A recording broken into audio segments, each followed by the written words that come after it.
invasi Ukraina menuai kecaman dunia, sejumlah negara bahkan tak ragu memberi sanksi bagi Rusia, mulai dari sektor ekonomi hingga olahraga.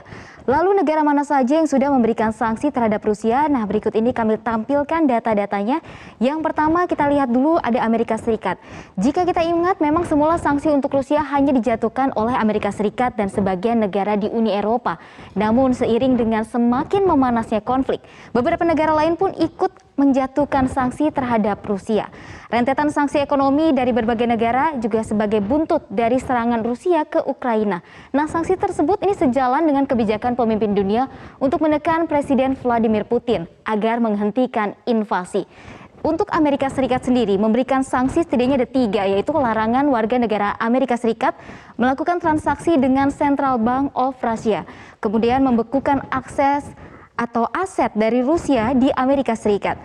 Yang kedua adalah memblokir ekspor teknologi ke Rusia, mulai dari semikonduktor, ada laser, telekomunikasi, sensor, dan larangan bepergian untuk Presiden Putin. Bisa kita lihat, yang kedua adalah sanksi dari Inggris. Kami sudah kumpulkan datanya di sini. Sanksi dari Inggris adalah larangan Aeroflot atau maskapai penerbangan Rusia untuk masuk wilayah udara Inggris. Kemudian yang kedua adalah sanksi perjalanan dan membekukan aset 100 perusahaan dan oligarki. Ini adalah kumpulan orang kaya yang ada di Rusia. Ini sudah dibekukan aset-asetnya oleh Inggris. Kemudian yang ketiga adalah menjatuhkan sanksi pada Belarusia atau Belarus yang berperan dalam invasi Rusia ke Ukraina. Nah, Uni Eropa tidak ketinggalan. Sanksi ekonomi yang disebut terberat yang pernah mereka berikan di negara dunia ini sudah dikeluarkan. Bisa kita lihat ini sanksi yang diberikan oleh Uni Eropa. Kami jabarkan ke dalam 3, yaitu pembekuan aset tentu yang dilakukan oleh Uni Eropa, kemudian pemblokiran akses perbankan Rusia di Eropa, dan yang ketiga adalah penghentian akses material untuk sektor minyak bumi di Rusia. Targetnya apa? Ternyata adalah 70% pasar perbankan Rusia dan perusahaan milik Rusia akan ditutup di Eropa. Nah, selain negara yang kami tampilkan sebelumnya, masih banyak negara lain yang berikan sanksi pada Rusia. Di benua Asia ada Korea Selatan dan Singapura, dan tak ketinggalan itu ada Jepang yang ikut memberikan sanksi untuk Rusia. Sanksi itu disampaikan langsung oleh Perdana Menteri Jepang Fumio Kishida. Kita lihat atau kita simak pernyataan selengkapnya. プーチン大統領を含むロシア関係者等の資産凍結に加え、本日ロシアの財閥であるオリガルヒなどの資産凍結についても決定をいたしました。ロシア中央銀行との取引を制限する措置に加え、本日SWIFTからロシアの7つの銀行を排除するために必要な国内措置を取りました。Selain sanksi dari sejumlah negara, yang terbaru sanksi perbankan SWIFT juga dikeluarkan. Apa ini maksud dengan SWIFT adalah Society for Worldwide Interbank Financial Communication, atau yang merupakan sistem pembayaran yang menghubungkan ribuan lembaga keuangan yang beroperasi di seluruh dunia. Sistem ini memungkinkan lembaga keuangan termasuk bank bisa mengirim atau menerima data transaksi dengan cepat dan juga aman. Nah, apa yang terjadi jika sanksi ini kemudian diberikan kepada Rusia? Ternyata ada beberapa poinnya, yaitu akan memblokir sistem jaringan pembayaran internasional dalam perdagangan. Kemudian yang kedua adalah memutus akses jaringan keamanan tingkat tinggi dan juga mempersulit perdagangan bisnis yang terjadi di Rusia. Tentu ini akan menyulitkan perekonomian di sana. Yang tentu menarik juga untuk kita ketahui apa dampak sanksi-sanksi tadi terhadap warga Rusia. Ternyata cukup banyak dan sebagian besar berkaitan dengan ekonomi warga. Kita lihat di sini adalah pembatasan penarikan uang di kantor perbankan. Namun untuk ATM ini memang masih ada sejumlah bank yang menyediakan ATM-ATM untuk mempermudah masyarakat di Rusia untuk menarik uang. Kemudian ada antrian penukaran falas karena dampak turunnya mata uang rubel di sana. Untuk keterbatasan dan kenaikan bahan pokok tentu juga terjadi karena pasokan dan juga impor maupun ekspor ke Rusia ini atau dari Rusia keluar ini sangat terbatas. Sehingga ada kenaikan harga bahan-bahan pokok. Dan yang terakhir atau keempat adalah akses sosial media juga ikut terbatas.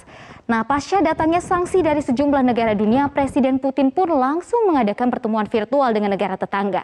Ia menyebut Rusia tidak memiliki niat buruk terhadap tetangganya dan meminta mereka tidak menjatuhkan sanksi apapun di tengah tindakan Barat yang memberi sanksi kepada mereka. Kita simak pernyataan selengkapnya dari Vladimir Putin.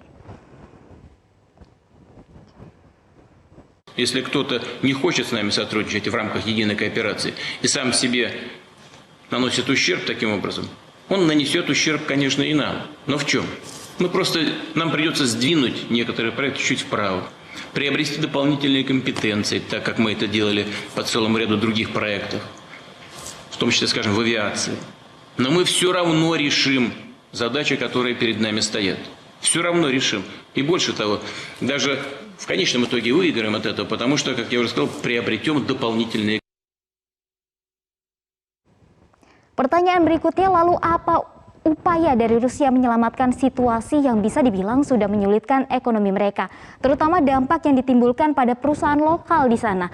Ternyata ada sejumlah kebijakan yang kemudian ditempuh oleh Rusia, diantaranya adalah menyiapkan dana sebesar 100,3 miliar US dollar atau setara dengan 147,2 triliun jika kita kalikan dengan kurs 14.300 rupiah. Kemudian yang kedua adalah berdialog dengan investor agar tidak meninggalkan Rusia. Karena kita tahu kemarin ada sejumlah perusahaan asing yang sudah meninggalkan Rusia atau menutup kantornya sementara di Rusia. Mulai dari Google, YouTube, kemudian ada investor besar, kemudian juga ada dari IKEA yang ikut tutup di sana dan masih banyak perusahaan lainnya yang ikut tutup karena dampak invasi Rusia ke Ukraina. Nah, tanya sanksi ekonomi, ternyata juga ada sanksi lain yang tidak luput dari Rusia, adalah sanksi terhadap dunia olahraga mereka. Komite Olimpiade Internasional atau IOC ini mendesak pembatalan penyelenggaraan olahraga Rusia dan di Belarus. Belarus ini ikut mendapatkan sanksi karena dianggap mendukung invasi Rusia ke Ukraina. Kita lihat yang pertama memang dari IOC, ini mendesak seluruh federasi olahraga untuk membatalkan atau memindahkan kegiatan olahraga yang berlangsung di Rusia dan juga di Belarus. Kemudian dari UEFA memindahkan arena Liga Champions karena tadinya akan dilakukan di Saint Petersburg, namun nantinya akan dipindahkan ke Prancis. Kemudian melarang timnas Rusia bertanding di kompetisi yang diadakan oleh UEFA. Kemudian dari F1 membatalkan Grand Prix Rusia yang akan berlangsung pada September 2022 mendatang. Kita lihat ada lagi dari FIFA, yaitu dilarang menjadi tuan rumah sepak bola di bawah naungan FIFA dan juga pertandingan kandang timnas Rusia akan dipindahkan ke tempat yang netral. Kemudian akan dilarang mengikuti kompetisi dengan nama Rusia dan harus menggantinya dengan Football Union of Russia. Nah, nantinya juga mereka akan dilarang untuk memutar lagu kebangsaan, mengibarkan bendera Rusia di ajang-ajang internasional. Kemudian dari BWF atau yang menaungi bulu tangkis, ini membatalkan semua pertandingan di Rusia dan juga di Belarus, melarang pengibaran bendera Rusia dan Belarus, juga ada larangan pemutaran lagu kebangsaan Rusia dan Belarus untuk pertandingan bulu tangkis. Nah, sanksi demi sanksi telah diberikan dunia pada Rusia. Namun hingga kini belum ada tanda-tanda invasi Rusia akan usai ke Ukraina. Haruskah invasi Rusia menelan banyak nyawa baru mereka sadar untuk segera mengakhirinya? Kita harap dengan suara warga dunia termasuk Indonesia yang terus mengecam dapat membuat serangan Rusia mereda.